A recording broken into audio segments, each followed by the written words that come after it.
साथियों, आज हम भारत में आदिवासियों के खिलाफ, इस देश के पर्यावरण के खिलाफ, इस देश के वन संपदा के खिलाफ, इस देश के वनों के सुरक्षा के खिलाफ में संसद में पारित किए गए कानून के बारे में बात करेंगे।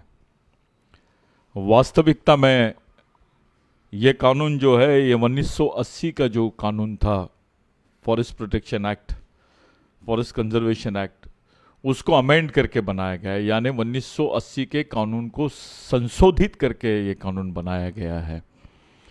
इस कानून का इन्होंने नाम लिखे है वन संवर्धन सुरक्षा अधिनियम संशोधन 180, यानी 1980 2023 का ये जो बिल है, ये 4 अगस्त 2023 को भारत के पार्लियामेंट में रखा गया था।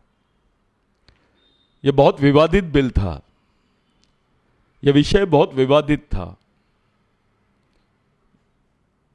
इसको राज्यसभा में डायरेक्ट रखने के बजाय वर्तमान भाजपा आरएसएस की सरकार ने इसको जेपीसी की तरफ फॉरवर्ड किया, जिसको जॉइंट पार्लियामेंट्री कमेटी बोलते हैं, संयुक्त संसदीय समिति। इस संयुक्त संसदीय समिति की तरफ ये जो बिल का प्रारूप दिया गया, उसमें जो संशोधन किए गए, उन संशोधनों को देखने के लिए, उसकी जांच करने के लिए जॉइंट पार्लियामेंट्री कमेटी को दी गई थी ये रिपोर्ट। हुआ ये कि बहुत ही कम समय में जॉइंट पार्लियामेंट्री कमेटी ने इस बिल के जितने संशोधन थे सरकार द्वारा, उसको मान्य कर लिया और ये बिल राज्यसभा में गया। ये राज्यसभा में जब पारित हो रहा था, तो इस बिल को लेकर किसी विपक्ष के आदमी ने एक लॉजिकल डिस्कशन इस संबंध में नहीं किया। किसी को समझ में नहीं आया और आदिवासियों को भी समझ में नहीं आया, क्योंकि उस वक्त पूरे आदिवासियों का ध्यान मणिपुर में था। जो मणिपुर की घटना थी, उस वक्त पूरे आदिवासी उससे स्तब्ध हो गए थे, जहां पर आदिवासियों को नंगा सड़क पे घुमाया गया, हमारी माँ बहनों को नंगा सड़क पे घुमाया गया, उनके खुलेआम गोली मारा गया, उनके घरों को आग लगा दी गई, उनके बच्चे उसमें जल गए, जिसकी रिपोर्ट इनको नहीं मालूम। सरकार ने बताया कि भाई ये घटना की हमको जानकारी नहीं थी। ऐसा कभी हो सकता है क्या कि सरकार को इस घटना की जानकारी ना हो? इस पर पार्लियामेंट में आदरणीय प्रधानमंत्री जी ने कुछ भी नहीं बोला। ये जितनी बातें हो रही है, उसी दरमियान ये जितनी बातें हो रही है, इसको समझते हुए मैं आपको बताना चाहता हूं कि इसी दरमियान ये बिल संसद में लाया गया और राज्यसभा में पास करके इसको देश की आदिवासी राष्ट्रपति, आदरणीय आदिवासी राष्ट्रपति के पास दिया गया और उस पर उन्होंने साइन किए और ये कानून के रूप में हमारे बीच में आया, जिसको फॉरेस्ट कंजर्वेशन एक्ट अमेंडेड 1980 2023 के नाम से जाना जाता है। यानी वन संवर्धन और सुरक्षा अधिनियम 2023 के रूप में इस कानून को हम जानेंगे। साथियों, ऐसा कानून जिसको भारत की प्रगति के रूप में इन्होंने देखा और प्रगति की बात करके संसद के पटल पर पास कराया। ये सच है कि वहां पर आदिवासी सांसद भी थे, ये सच है कि वहां विपक्ष के बाकी सांसद भी थे और विशेषकर कांग्रेस के भी सांसद थे। एक तरफ बीजेपी आरएसएस आदिवासियों के खिलाफ में बिल रखती है और ये लोग खामोश रहते हैं, हमको इनकी संदिग्धता नजर आती है इसमें। इस बिल का विरोध खुली तौर पे कहीं नहीं हुआ। कुछ इंटेलेक्चुअल से जो इस बिल के बारे में बात कर रहे हैं, क्योंकि मैं एक आदिवासी हूं, इस समाज में हमने पैदा हुए हैं, इस समाज के जीवन को हम समझते हैं और इन तकलीफों से हम गुजरते हैं, इसलिए मुझे ऐसा महसूस हुआ। और जब इस बिल को पढ़ा गया और मैंने महसूस किया कि इस बिल ने आदिवासियों के पूरे वन भूमि के जो अधिकार है, जिस पर आदिवासियों की दावेदारी थी, उस भूमि के अधिकारों को पूर्णतः समाप्त कर दिया है। जो अधिकार आपको आपके पूर्वजों के संघर्ष से मिले थे, उनकी कुर्बानी से मिले थे, इसके लिए हजारों लाखों लोग मारे गए, इसके लिए कई क्रांतिकारी फांसी के तख्ते पर चढ़े। उनकी कुर्बानी का नतीजा था कि इस देश में आदिवासियों को भूमि अधिकार मिले। आदिवासियों की 80% जो जनसंख्या है वो वनों में रहती है, जंगलों में रहती है। यह बिल आपके 2006 में जो ऐतिहासिक जजमेंट हुआ था, आदिवासी वन अधिकार, जिसको जनजातीय वन अधिकार बिल और पारंपरिक वन निवासी अधिकार बिल के रूप में जाना जाता है, इस बिल को, इसकी जो वास्तविकता थी, इसकी जो सच्चाई थी, जो कानूनी प्रावधान आप हम लोगों के लिए किए गए थे, आदिवासियों के लिए और परंपरागत वन निवासियों के लिए। परंपरागत वन निवासियों का मतलब यह है कि चाहे वो ओबीसी हो, ब्राह्मण हो या एससी हो या मुस्लिम हो या और कोई हो, ये लोग जो जंगलों में रहते हैं पहले से, उनको परंपरागत वन निवासी बोलते हैं। उनके भी अधिकार थे इसमें, वो भी अधिकार इस बिल के मार्फत खत्म कर दिए गए हैं। इस बिल में प्रावधान किया गया है कि इस देश के कॉरपोरेट, इस देश की निजी कंपनियां, पूंजीपति और उद्योगपतियों को वो जमीन ये लोग लीज पे देंगे और लीज पर विकास के नाम पे देंगे। वहां पर वो लोग रिजॉर्ट्स, जू और बहुत सारी चीजें वो लोग करेंगे। इंडस्ट्रियल एक्टिविटीज भी होंगी वहां पर, इससे कोई दोहराए नहीं है। ये मांग रहे हैं उस तरीके से, लेकिन उस पर इंडस्ट्रियल एक्टिविटी होगी। वहाँ मिनरल्स पे बात करेंगे ये लोग। धीरे धीरे आदिवासियों की जितनी भूमि है, वन की जो भूमि है, इसको समाप्त कर देंगे। ये बिल का संबंध केवल आदिवासियों से नहीं है, इस बिल का संबंध इस देश के पर्यावरण से भी है। और ये कोई छुपी हुई बात नहीं है कि इस देश का पर्यावरण, इस देश के जंगल, इस देश के जो पेड़ है, इस देश में जो पर्यावरण है, इस देश की जो इकोलॉजी है, इसका अगर संरक्षण किसी ने किया है तो आदिवासियों ने किया है। क्योंकि हमारी संस्कृति बाकी लोगों से बहुत अलग है। धार्मिक माइंड का जो आदमी है, धार्मिक सोच का जो व्यक्ति होता है, वो प्रकृति में अपने अधिकारों की तलाश करता है। लेकिन सांस्कृतिक माइंड का जो आदमी है, अपने अधिकारों के साथ साथ वो प्रकृति के भी अधिकारों को तलाश करता है, उसको जगह देता है अपने जीवन में। और जिन लोगों ने प्रकृति के अधिकारों को और उसके प्रावधानों को, उसके वास्तविक प्रावधानों को, उसके साइंटिफिक एंगल्स को अपने जीवन में जगह दी है, उनका नाम आदिवासी है। ये आदिवासियों की संस्कृति को खत्म करने का सबसे बड़ा षड्यंत्र है। क्योंकि भारत के संविधान में 5वीं 6वीं अनुसूची और उनके जो विशेष अधिकार है, वो विशेष अधिकारों के तहत एक उल्लेख आता है कि it is a constitution under constitution, यानी संविधान के अंदर अंतर्गत संविधान। ये केवल आदिवासियों के लिए लिखा गया है। वो इसलिए लिखा गया है कि आदिवासियों के परंपरागत प्राचीन अधिकार इस देश की जमीन पर है, इससे कोई दोहराए नहीं है। इस देश का प्रधानमंत्री भी ये बात को नकार नहीं सकता है कि देश के मालिक आदिवासी है। आज दशहरे का दिन है, सब लोगों ने अपने अपने तरफ से स्टेटमेंट्स जारी किए। संघ प्रमुख जी ने भी, माननीय मोहन भागवत जी ने भी स्टेटमेंट दिया नागपुर के संघ भूमि से। उन्होंने देश की प्रगति की बात की, देश की प्रगति का व्याख्यान किया, उन्होंने उसको बखान किया, उस पर काफी खुश हुए वो। लेकिन उनके भाषण में आदिवासियों की दुर्गति मेरे को कहीं नहीं दिखाई दी, उसका कहीं जिक्र नहीं दिखाई दिया। इस देश की प्रगति अगर आदिवासियों की दुर्गति पर होती है तो आपको मानने हैं क्या?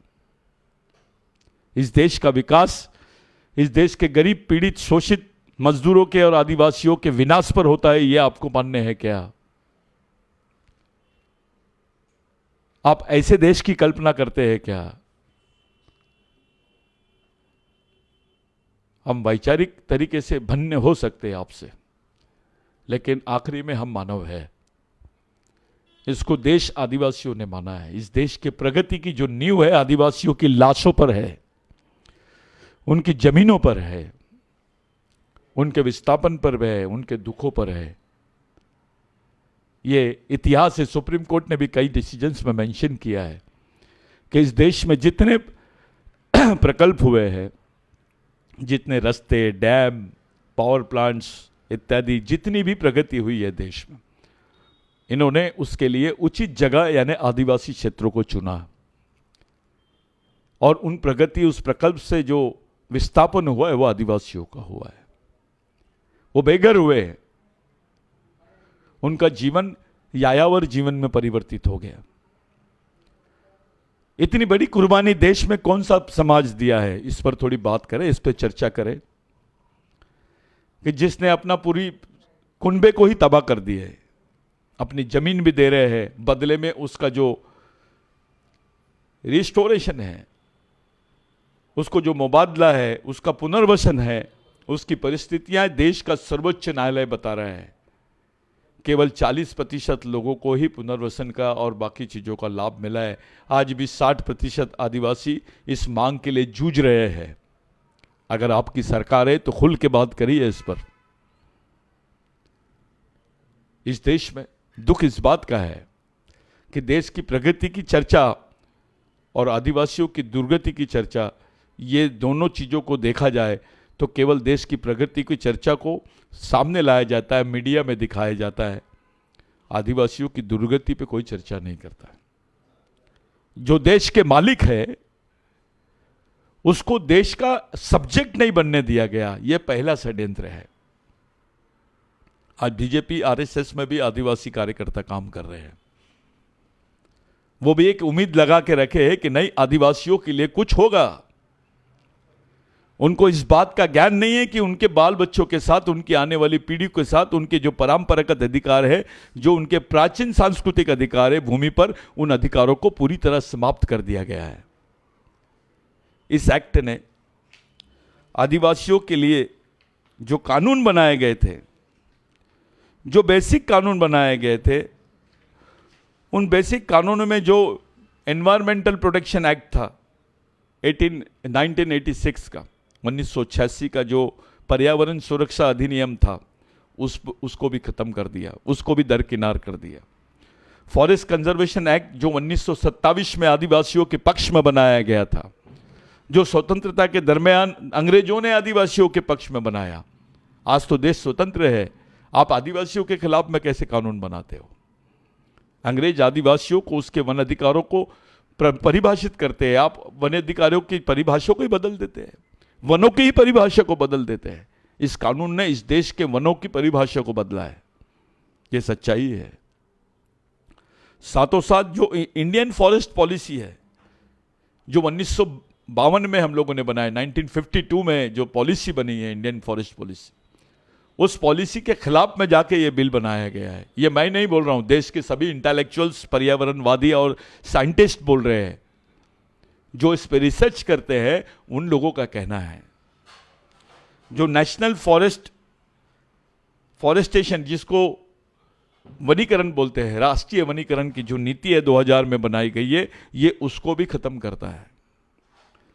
स्टेट रिकॉग्निशन एक्ट 1956, इसको भी यह कानून खत्म करता है। पंचायत एक्सटेंशन एक्ट 1996, यानी ग्राम सभाओं के जो विशेष अधिकार आदिवासियों को दिए गए थे, इस एक्ट ने उसको समाप्त कर दिया है। इस एक्ट में कहीं भी उल्लेख नहीं है आदिवासी ग्राम सभाओं का, 5वीं 6वीं अनुसूचियों का। यह हो सकता है क्या कि बिगर आदिवासी क्षेत्रों के इस देश में वनों की परिभाषा या वनों की भूमि का आप मूल्यमापन भी नहीं कर सकते, आप उसका मोजनी भी नहीं कर सकते, उसको गिन भी नहीं सकते, क्योंकि आप जब जब आदिवासी क्षेत्रों में भारत के वनों को तलाश करते हो, हर 10 किलोमीटर के बाद आपको एक आदिवासी गांव मिलता है, चाहे वो फिर 50 लोगों का ही घर क्यों न हो, 50 घर ही क्यों ना हो। ये सच्चाई है। जब इस नीति को बनाया गया तब आदिवासियों की जीवन, उनके विस्थापन, उनकी तकलीफ, उनकी संस्कृति, उनके अधिकारों को दरकिनार कर दिया गया। इस बात का दुख है हमको। इसके साथ साथ जो पैसा एक्ट था उसको अमेंड कर दिया, जहां पे एनओसी जरूरी थी ग्राम सभाओं के, वहां परामर्श शब्द को इंट्रोड्यूस कर दिया गया। ये धोखा आदिवासियों के साथ किया गया। उसके साथ साथ जो रिस्ट्रिक्टिव ट्रेड प्रैक्टिस एक्ट है 1969 का, जो ट्रेड प्रैक्टिस एक्ट, जिसको बहुत इंपॉर्टेंट एक्ट है, ये बहुत इंपॉर्टेंट कानून है 1996 का, उसको भी ये एक्ट यानी उसको भी ये एक्ट जो है वायलेट करता है, उसके खिलाफ में जाकर ये एक्ट काम कर रहा है। उसके साथ साथ आदिवासियों को निस्तार के अधिकार दिए गए थे 1961 में। 1961 का जो एक्ट है निस्तार एक्ट, उसको भी ये एक्ट खत्म करता है, उस पर भी ये एक्ट बात नहीं करता है। और उसके साथ साथ जो शेड्यूल एरिया का जजमेंट है, इस देश के सुप्रीम कोर्ट के बहुत सारे जजमेंट है, उसमें से समता का जजमेंट है। आप याद रखिए कि एक सुप्रीम सर्वोच्च न्यायालय का जो आदेश होता है, जो वो उसका निर्णय होता है, वो भी एक कानून होता है। उस संबंध में अगर कोई कानून भारतीय व्यवस्था में उपस्थित नहीं है तो उसको कानून की मान्यता देंगे, ऐसा प्रावधान भारतीय संविधान में किया गया है। जो आर्टिकल 32(1), 31, 32(2) और 32(3) में उसका मेंशन किया गया है, उसको उल्लेखित किया गया है। सुप्रीम कोर्ट के सबसे ज्यादा जजमेंट्स आदिवासियों के फेवर में हुए। ऐसे कई माइनिंग के जजमेंट्स हुए हैं, ऐसे कई जमीनों के जजमेंट्स हुए हैं। रिस्टोरेशन ऑफ लैंड, आदिवासियों को उसकी जमीन पूरी दी जाए जो उसके द्वारा उनके मार्फत उनसे गैर आदिवासियों ने छीन ली है, उस जमीन को उनको पुनर्वापसी की जाए। ये कानून भारत का कानून है, लेकिन राज्यों में ये नीति अपनाई नहीं गई है। उल्टे आदिवासी क्षेत्रों में आप प्रोजेक्ट आदिवासियों की जमीन पर कब्जा और उनकी जमीनों का उल्लेख ओपन की जमीन में करके इन्होंने कन्वर्ट कर दिया है। ऐसा सभी स्टेट्स में दिखाई देता है।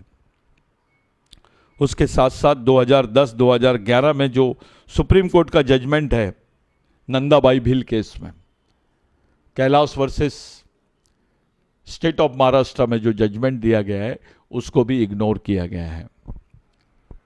मैंने देखा आज सब लोग 22 तारीख को भगवान राम के मंदिर का प्रवेश, उसके उद्घाटन की चर्चा कर रहे हैं। मैं सबसे पूछना चाहता हूं कि इस देश के मालिक आदिवासी हैं, और मैं नहीं बोल रहा हूं, यह साइंस बोलता है कि इस देश में भगवान पैदा नहीं हुआ था तब से आदिवासी रहता है। जो जजमेंट सुप्रीम कोर्ट का भगवान राम की जन्मभूमि के लिए हुआ है, वैसा ही जजमेंट सुप्रीम कोर्ट का आदिवासियों के लिए हुआ है। अगर आपने भगवान राम का सुप्रीम कोर्ट के जजमेंट के बाद, सुप्रीम कोर्ट के आदेश के बाद, उसके निर्णय के बाद भगवान राम का मंदिर अगर बनाया है, खुशी है। लेकिन सुप्रीम कोर्ट के जजमेंट के बाद भारत सरकार ने संयुक्त राष्ट्र संघ में यह क्यों नहीं बोला कि भारत में आदिवासी रहते हैं? सुप्रीम कोर्ट बोलता है भारत के आदिवासी इस देश के मूल मालिक है। They are the first citizen of India.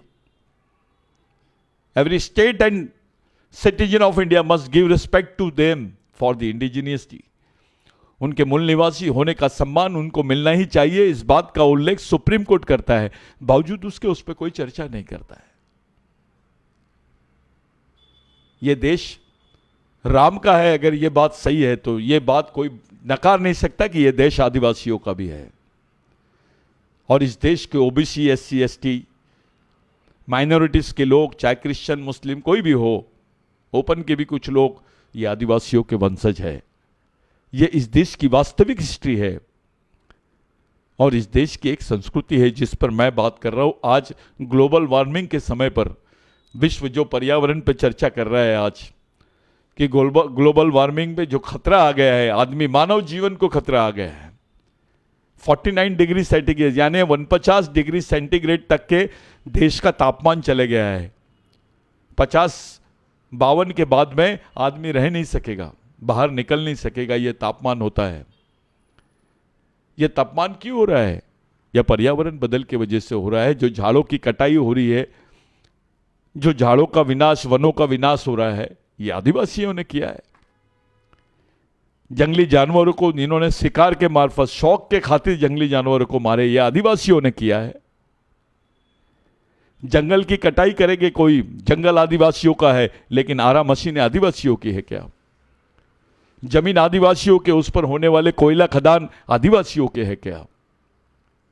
उस पर जो मिनरल माइनिंग है वो आदिवासियों की है क्या? क्या हिस्सेदारी दी गई है आदिवासियों को? मैं ऐसे समय पूरे देश के आदिवासी भाइयों से और तमाम नागरिकों से बात कर रहा हूं, जब एक जगह संघ भूमि में, डॉक्टर हेगड़ेवार की भूमि में हमारे माननीय मोहन भागवत जी ने बयान दिया, और दूसरी तरफ आज दीक्षा भूमि में डॉक्टर बाबा साहब अम्बेडकर के दीक्षा समारंभ में धम्म परिवर्तन दिवस पर लाखों लोग यहां पर मौजूद हैं। और मैं आदिवासी समाज का होने के नाते जिस नागपुर को आदिवासियों ने बसाया है, उसी नागपुर से मैं पूरे तमाम देश के आदिवासियों की बात आपके समक्ष रख रहा हूं। ऐसी परिस्थिति में जब आदिवासियों के पूरे संपूर्ण भूमि के अधिकार, उनकी पहचान, उनकी संस्कृति, उनकी सभ्यता, उनकी रूढ़ी परंपराओं को अटैक है, ये इसको खत्म कर दिया गया है। कांग्रेस दावा करती है कि हमने पैसा बनाया, कांग्रेस दावा करती है कि हमने वनाधिकार बिल दिए। मैं उनसे पूछना चाहता हूं, जब यह बिल पार्लियामेंट में पास हो रहा था, आपकी क्या भूमिका थी? कौन से पार्टी ने इस पर ऑब्जेक्शन उठाया है? क्या भूमिका थी? मैं मान लेता हूं कि आरएसएस भाजपा की भूमिका आदिवासियों को खत्म करने की हो सकती है, आदिवासी विरोधी हो सकती है। कांग्रेस की क्या भूमिका थी? बाकी दलों की क्या भूमिका थी? इसको लेकर स्वाभाविक प्रश्न हमारे मन में चल रहा है। जिस तरीके से डे बाय डे इस देश के विकास की बात चल रही है, उससे ज्यादा स्पीड में आदिवासियों के विनाश की बात हो रही है। अगर आपको सेना के केंद्र बनाना है तो भी आपको आदिवासियों की जमीन मिलती है। भारत में 80% जितने अर्धसैनिक बलों के केंद्र है और सेना के केंद्र है, वो पूरे आदिवासियों की जमीन पर है। आप डेवलपमेंट का प्लान भी आदिवासियों की जमीन पर बनाते हैं। आखिर आदिवासियों की जो क्लेम करने वाली जमीन है, जो उनके प्राचीन पारंपरिक अधिकारों की वास्तविक जमीन है, उस जमीन पर ही प्रोजेक्ट क्यों? राष्ट्र सुरक्षा के नाम पर, राष्ट्र विकास के नाम पर इतना अन्याय विश्व के किसी देश में नहीं हो रहा है जो भारत में आदिवासियों पे हो रहा है। और आदिवासियों को समझ नहीं रहा कि उनके अधिकार कैसे चले गए। मध्य प्रदेश, छत्तीसगढ़, राजस्थान, तेलंगाना और अन्य प्रदेश में अभी विधानसभा चुनाव है। पूरे आदिवासी इसमें एंगेज हो गए हैं। कोई आंदोलन नहीं कर रहा है, कोई इस प्रश्न पे बात करने के लिए तैयार नहीं है। आदिवासी समाज के नेता, उनको हवा भी नहीं है उनके साथ क्या हुआ है। वो समाज में वोट मांगकर वहां पे अपने सत्ता स्थापित करने की रेस में खड़े हैं। पूछता नहीं है कोई कि भाई मेरे समाज के खिलाफ में इतना बड़ा कानून बना है, आपने क्यों बनाया भाई? इसमें तो हम मारे जाएंगे। हमारे तो पूरे संवैधानिक अधिकारों को समाप्त करने का षड्यंत्र खड़ा हो गया है। हमारे तो बाल बच्चों के जिंदा रहने का प्रश्न खड़ा हो गया है। हमारी 80% पॉपुलेशन वनों से हमेशा हमेशा के लिए खत्म हो जाएगी। इस पर चर्चा भी नहीं करते हैं। हमारे विधायक, हमारे सांसद भी थे, जो विधायक का इलेक्शन लड़ रहे हैं, उनसे पूछो आप समाज के बारे में क्या सोचे, आपको क्यों नहीं समझा ये बिल क्या है, चाहे किसी भी पार्टी का हो। आप सांसद से पूछो कि आप क्या कर रहे थे जब ये बिल पास हुआ। तो ऐसी विपरीत परिस्थिति में आदिवासी फंस गए हैं। आदिवासी समाज का आदमी गरीब तो है, मजबूर हो गया है, मजदूर हो गया है, और कुछ लोग बेईमान हो गए हैं समाज के साथ। जिन अधिकारों को हमारे पूर्वजों ने हमको अपनी जान निछावर करके, भगवान टंटा भिल, रेंगा कोरकू, बाबूराव शर्मा के, शंकर शाह रघुनाथ शाह, अवंतीबाई लोधी, महात्मा फुले, संभाजी महाराज, सिद्धू कानू, तिलका मांझी, गुंडाधुर,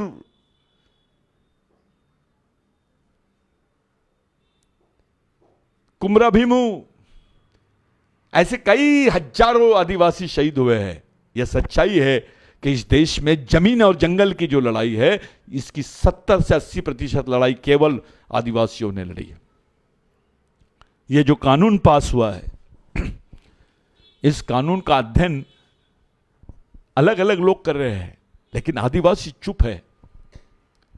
इतना सेंसिटिव कानून, इतना संवेदनशील कानून पास हुआ है और आदिवासी चुप है, यह समझ के परे है। यह मौका है आपको आंदोलन करने का। इस देश में आप लोकतंत्र को मानते हो, ये लोकतंत्र के आड़ पे आपको खामोश कर देंगे। आपका इलेक्शन खत्म हो जाएगा, गवर्नमेंट बन जाएंगी, उसके बाद आपकी बातों को कोई नहीं सुनेगा, कई जगह नहीं मिलेंगी आपको। आपके बाल बच्चों के प्रश्नों के साथ खिलवाड़ हुआ है। इस एक्ट में एक प्रोविजन किया गया है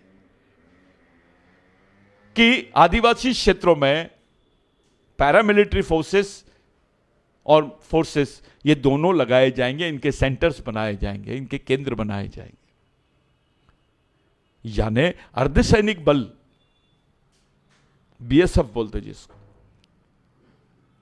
सीआरपीएफ बोलते जिसको, और सेना जिसको सेना बोलते हैं आप, ये आदिवासी जंगली क्षेत्रों में जहां जहां जंगल है उन क्षेत्रों में तैनात की जाएगी। ये प्रावधान है इस कानून में। आज पुलिस है तो आप कंप्लेंट कर सकते हैं, आंदोलन कर सकते हैं। आप कोई कंप्लेंट होगी तो कोर्ट में जाएगा, उस पर मामला चलेगा। इसको कानून का राज बोलते हैं। लेकिन मिलिट्री रहेंगी तो आप क्या करोगे, कैसे आंदोलन करोगे? मिलिट्री का काम तो केवल गोली मारने का है। मिलिट्री को आसपा कानून के अंतर्गत, जिसको arm force special protection act बोलते हैं, सेना को विशेष अधिकार दिए गए, उन पर कोई कार्रवाई नहीं होती है। यही प्रैक्टिस जम्मू कश्मीर में हुई है, यही प्रैक्टिस पंजाब में हुई है, यही प्रैक्टिस नॉर्थ ईस्ट में, अरुणाचल में, नागालैंड में, बाकी क्षेत्रों में हुई है। सुप्रीम कोर्ट के जजमेंट से उसके ऊपर, उस पर आयोग गठन किया गया है। वो आयोग बोलता है कि इस कानून के अंतर्गत जो सेना को विशेष अधिकार दिए गए उसको बैन खत्म किया जाए। लेकिन सरकार ने आदिवासी और आर्मी को खड़ा कर दिया आमने सामने। जब हमारा विस्थापन होगा इन क्षेत्रों से, जब आंदोलन हम करेंगे, तब हमारे सामने पुलिस नहीं आर्मी रहेगी। कैसे लड़ोगे आप? जो आर्मी ऑपरेशंस होते हैं उसके खिलाफ में क्या आवाज लगाओगे आप? आप विधायक होने के नाते बोल सकते हैं क्या आप? कोई विधायक अपनी पार्टी पॉलिसीज के खिलाफ में नहीं बात करता है। बिरसा ब्रिगेड का मिशन इस देश में आदिवासियों के बीच में एक विचारधारा का विस्तार कर रहा है, उनको वैचारिक रूप से संगठित करने की बात कर रहा है। इस देश के करीब करीब 400 जनजाति के आदिवासी भाई आज बिरसा ब्रिगेड के मिशन से जुड़े हैं। इस देश के 22 राज्यों में आदिवासी जनसंख्या के साथ बिरसा ब्रिगेड का कनेक्शन है। यह आदिवासी बचाओ आंदोलन, मिशन मध्य भारत, अब हमारे साथ जो ऑर्गेनाइजेशंस को हम लोग लिफ्ट करते हैं, उनको जो मदद करते हैं, उनको प्रशिक्षित करने, हमारे साथ में जो संगठन है जैसे JS हो गया, GSU हो गया, बाकी और संगठन है, ये संगठन भी हमारे ही संगठन है। हम ऐसा मानते हैं। क्या हालत है मध्य प्रदेश में? उन्हीं को टिकट दी गई पार्टियों की जो काम ही नहीं की है, जिनका समाज से कोई लेना देना ही नहीं है। आरक्षित सीटों पे ये काम, और गैर आरक्षित सीट जहां पर आदिवासी बहुल है, उन्होंने आदिवासियों के संबंध में कोई काम नहीं किया। ऐसे लोगों को भी टिकटें दी गई है। तो आदिवासी समाज के लोगों के सामने यह प्रश्न खड़ा हो गया कि हमने क्या करना चाहिए, किसका विरोध करना चाहिए, कैसे करना चाहिए? क्योंकि आने वाले समय बहुत डेंजर परिस्थिति आएगी। आप इससे अपने आप को भागा नहीं सकते हैं। आप ये चुनाव मत समझो, ये आदिवासियों के लिए चुनौती है। पूरे देश में सबसे ज्यादा विधानसभा सीटें आरक्षित मध्य प्रदेश में है। 5वीं अनुसूची के क्षेत्र मध्य प्रदेश में है। आज मध्य प्रदेश का आदिवासी जो डिसीजन लेगा वो पूरे देश के आदिवासियों को असर करेगा। हर विधानसभा में आदिवासियों की पॉपुलेशन, आदिवासियों की जनसंख्या 55% से 70% तक है। आपको कुछ नहीं करना है, अपने बाल बच्चों के लिए, अपने सामाजिक संवैधानिक अधिकारों के लिए जाके अपने समाज के पक्ष में एक विरोध प्रदर्शन करना है, वोट करना है। बिरसा ब्रिगेड के मार्फत, आदिवासी विचार मंच के मार्फत इस कानून के खिलाफ में सुप्रीम कोर्ट में भी हम लोग गए हैं। आपकी स्वीकृति बहुत जरूरी है। पूरे प्रदेश में हम लोग सिग्नेचर कैंपेन चलाने वाले हैं। राजस्थान में भी सिग्नेचर कैंपेन चलेगा, छत्तीसगढ़ में भी सिग्नेचर कैंपेन चलेगा, मध्य प्रदेश में तो चलेगा ही चलेगा, और तेलंगाना में भी चलेगा, क्योंकि ये हमारे जिंदा रहने का प्रश्न है। 6 महीने अगर ये कानून इस देश में लागू हो गया तो आदिवासी को अस्तित्व उनके इतिहास के साथ खत्म हो जाएगा। आप भी खत्म होंगे, आपका इतिहास भी खत्म हो जाएगा। ये शुरुआत आदिवासियों से हो रही है। ओबीसी को लगता है कि उसको वो बच जाएगा, लेकिन वो वेटिंग लिस्ट में है। दलित को लगता है वो बच जाएगा, वो भी वेटिंग लिस्ट में है। मुस्लिमों को, क्रिश्चियनों को, जैनों को लगता है वो बच जाएंगे, वो भी वेटिंग लिस्ट में है। और तकलीफ इस बात की है कि जो बुद्धिजीवी वर्ग है, जिसको आप ब्राह्मण बोलते हैं, वो जानकर भी नहीं जानना चाहता है। आप एक बात को ध्यान में रखिए, कॉरपोरेट और पूंजीवाद के पास में धर्म और आपकी मानवता और आपके प्रश्न गिरवे रहते हैं। ये जो पॉलिटिक्स है, ये उसी पूंजीवाद और कॉरपोरेट की तरफ जा रही है, जहां हमारी अस्मिता, हमारे प्रश्न, हमारा दुख और हमारा धर्म सब गिरवी रहता है। वो लोग केवल इसका उपयोग करते हैं। हर आदमी खतरे में है। आदिवासी समाज के मार्फत प्रदेश और बाकी देश के सभी लोगों को हम अपील करते हैं कि इस लड़ाई में आदिवासियों का साथ दो। याद रखिए, अगर आदिवासी जिंदा रहेंगे तो जंगल जिंदा रहेगा, पर्यावरण जिंदा रहेगा। अगर जंगल और पर्यावरण नहीं रहेंगे तो देश नहीं रहेगा। आदिवासी केवल पर्यावरण, जल, जमीन, जंगल की बात अपने खुद के लिए नहीं करते हैं, वो देश के लिए भी करते हैं। इस बात का एहसास हमको होना चाहिए। पर्यावरण, जंगल 1927 के बाद गवर्नमेंट ऑफ इंडिया ने टेक ओवर करी। उसके पहले से देश के जो जंगल थे, किनके भरोसे थे? किन्होंने उसकी रक्षा की? कौन उसके लिए लड़े? अंग्रेजों से लड़े, बाकी जमींदारों से लड़े, बाहरी लोगों से लड़े, उपनिवेशवादी लोगों से लड़े। कौन लड़ा? आदिवासी लड़ा। उसको जिंदा रहने के लिए भी और पर्यावरण को जिंदा रखने के लिए भी, ये दोनों लड़ाई आदिवासियों ने लड़ी। और सब लोग अपना नाम स्वतंत्र सेनानी की लिस्ट में लिखाते हैं। ये वही आदिवासी है जिनको इस देश में क्रिमिनल ट्राइब बोला गया।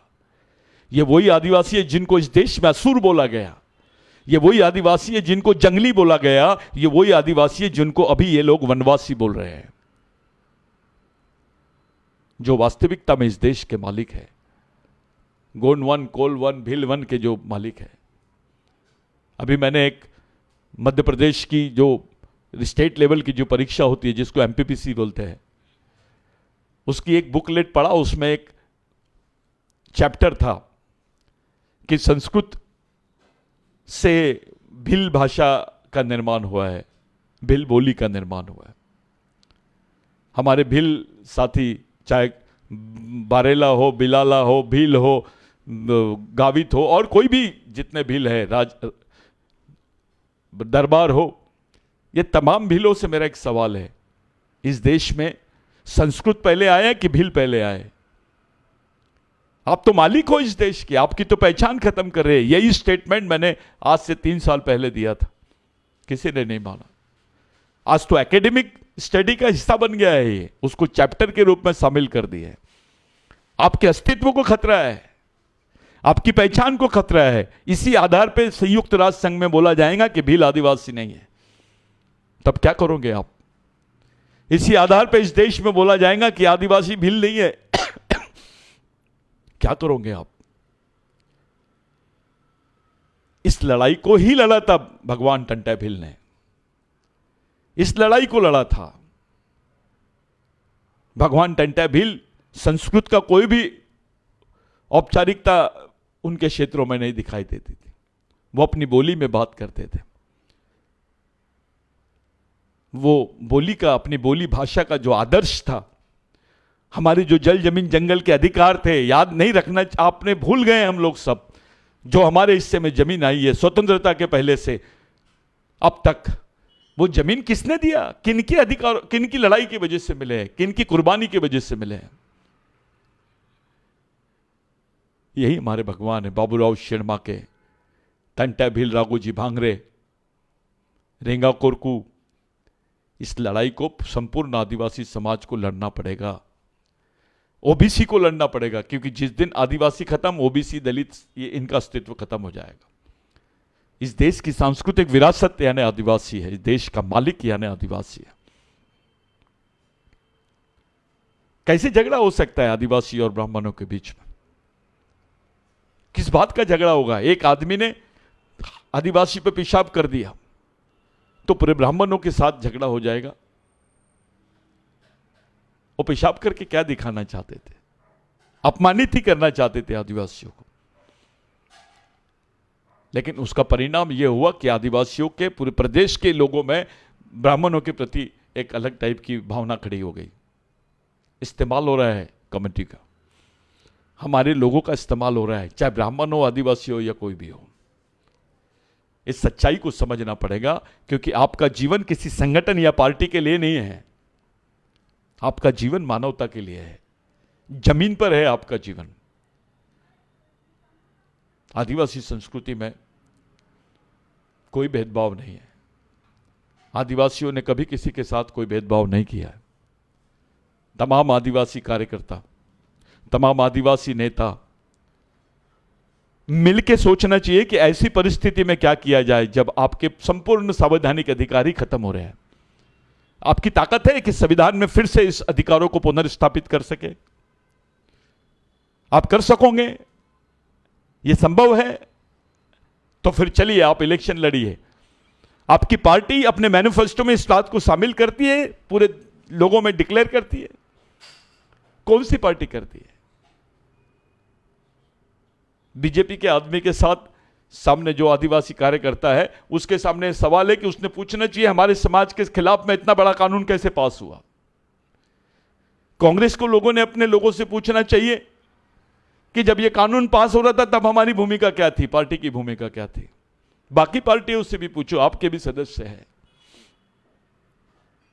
इन परिस्थितियों में हम लोगों ने एक निष्कर्ष निकाला कि हम राजनीतिक गठबंधन पे चुनाव में नहीं जाएंगे। इसको चुनाव नहीं, चुनौती समझ रहे हैं हम। राजनीतिक गठबंधन के आधार पे ना जाते हुए सामाजिक गठबंधन के आधार पे हम लोग चुनाव में जाएंगे। फिर वो चाहे ब्राह्मण भाई हो, क्रिश्चियन भाई हो, मुस्लिम भाई हो, सिख भाई हो, दलित भाई हो, ओबीसी भाई हो, हम सबसे सामाजिक गठबंधन की बात करेंगे और उस आधार पे चुनाव की परिस्थितियों को बदलने की कोशिश करेंगे। क्योंकि हमको यकीन है हम बहुत संख्या में हैं। हमारी इतनी जनसंख्या है कि हम कम से कम 27 सीटें जो खुले प्रवर्ग की है, वो प्रदेश की 27 सीटें और प्रदेश की 52 सीटों को हम लोग प्रभावित कर सकते हैं।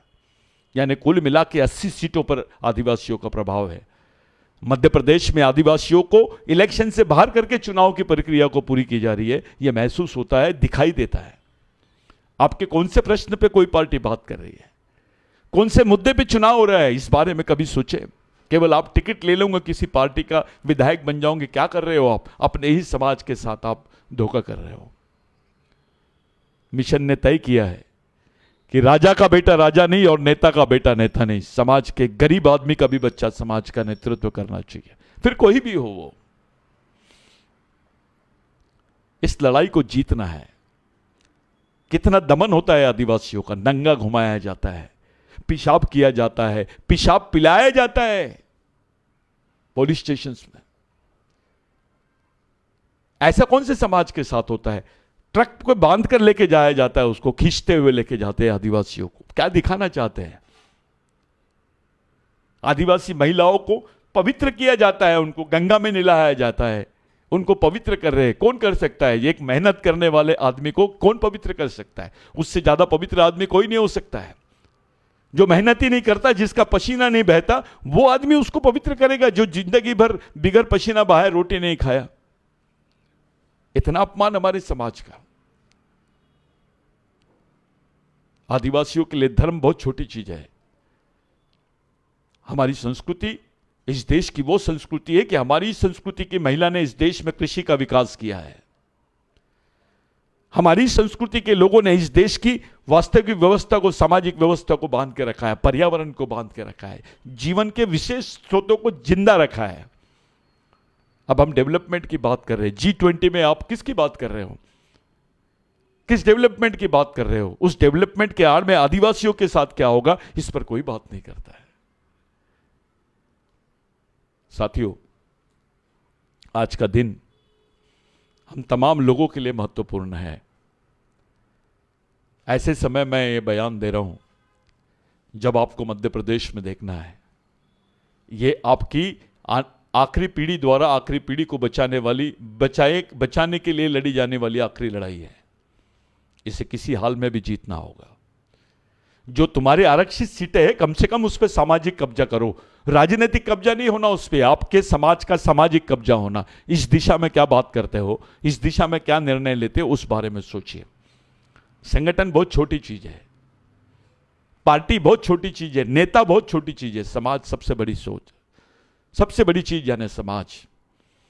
संविधान में आपके अधिकार पार्टी की वजह से नहीं है, नेता के वजह से नहीं है, संगठन के वजह से नहीं है। आपके जो अधिकार संविधान में, वो समाज की वजह से है। और आज आपका समाज खतरे में है। इस वास्तविकता को समझे बगैर आप अगर नहीं जाओगे तो आप अपने ही बच्चों के लिए कब्र खोदोगे। आप अपने ही बाल बच्चों के लिए, आने वाली जनरेशन के लिए कब्र खोद दोगे। जिन अधिकारों को हमको मिले हैं, हम ले तो नहीं सकते, उसको स्थापित तो नहीं कर सकते, कम से कम बचा तो लिया जाए। फिर कोई टंटा भेल नहीं आएगा, फिर कोई रेंगा कोरको नहीं आएगा, फिर कोई बाबूराव शर्मा के नहीं आएगा, कोई शंकरशाह रघुनाथ शाह नहीं आएगा, अवंतीबाई लोधी नहीं आएंगी, या अन्य जितने महापुरुष है वो नहीं आएंगे, बिरसा मुंडा नहीं आएगा, बाबा साहब नहीं आएगा, जयपाल मुंडा नहीं आएगा। एक नई सोच के साथ आपको समाज का नेतृत्व करना पड़ेगा, क्योंकि आज कोई भी आपके फेवर में नहीं है। कम से कम आप तो अपने समाज के फेवर में जाइए। जहां सभी लोग आपके समाज के अधिकारों को अनदेखा करते हैं, आपको दरकिनार कर रहे हैं, वहां कम से कम आप तो अपने समाज के साथ खड़ी रहिए। जिस समाज ने आपको पहचान दिया, अधिकार दिया, जीवन दिया, जमीन दिया, जंगल दिया, उस समाज के अस्तित्व को खतरा है। आज इस देश के पर्यावरण को खतरा है।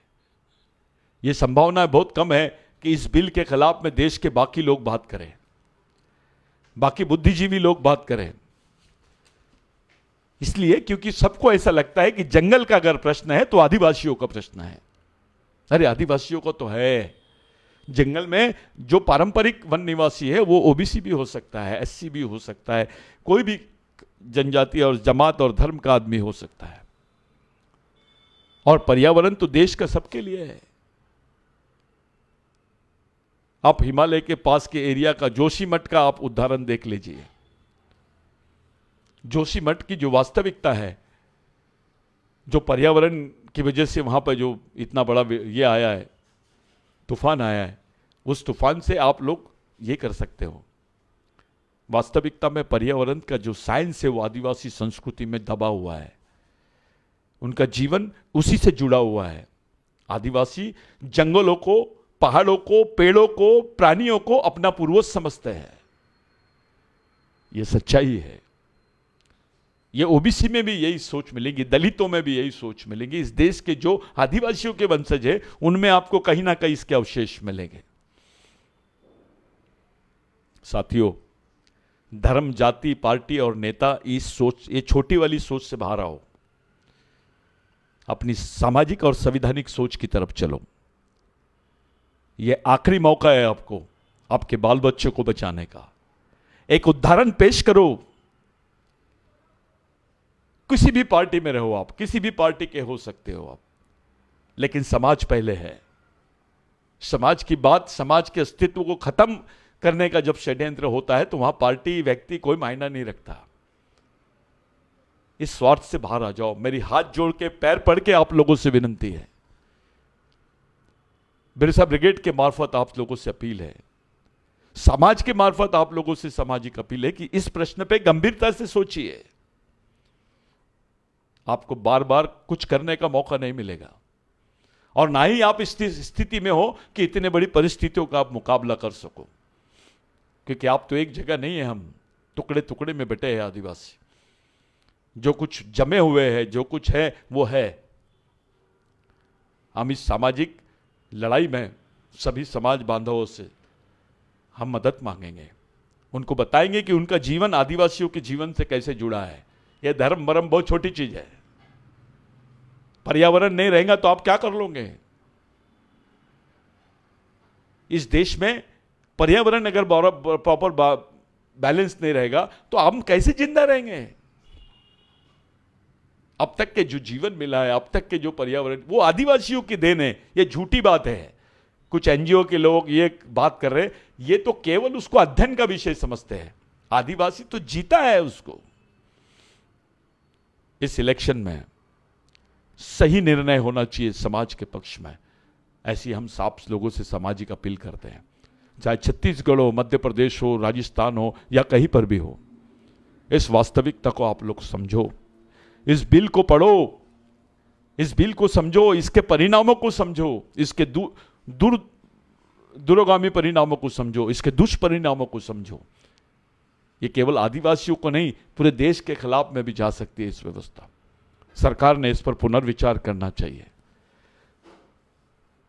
सरकार की मंशा केवल राष्ट्र विकास की हो सकती है, इससे चंद पूंजीपतियों को फायदा होगा, लेकिन 120 करोड़ लोग मारे जाएंगे और उसमें सबसे पहले मरने वाले का नाम है आदिवासी, जो उसका जीवन ही समाप्त हो जाएगा, क्योंकि उसके अधिकारों की अनदेखी की गई, संवैधानिक प्रावधानों की अनदेखी की गई, पर्यावरण और वन सुरक्षा के कानूनों की अनदेखी की गई। इसके दुष्परिणाम हमारे जीवन के ऊपर होगी, हमारे आने वाली जनरेशन पे होगी। इस पर पुनर्विचार होना चाहिए। आज के दिन हम लोग आपसे अपील करते हैं, आपसे मैं सामाजिक अपील करता हूं कि इस मुद्दे पर हम लोग पूरे चुनाव को प्रभावित करेंगे। हम कोई भी पार्टी के लोग हमको समर्थन करें, ये बात अलग है, लेकिन हम स्वतंत्र रूप से सामाजिक इलेक्शन की तरफ जाएंगे, क्योंकि हम समाज की लड़ाई समाज के लिए, समाज के लोगों के लिए, सामाजिक अधिकारों के लिए, सामाजिक पहचान के लिए और सामाजिक जीवन के लिए लड़ रहे हैं। इसी उम्मीद से कि आप लोग इस पर विचार करेंगे, मैं आपसे रजा लेता हूं। धन्यवाद। जय बिरसा, जय आदिवासी, जय गोंडवाना, जय भारत, जय भीम।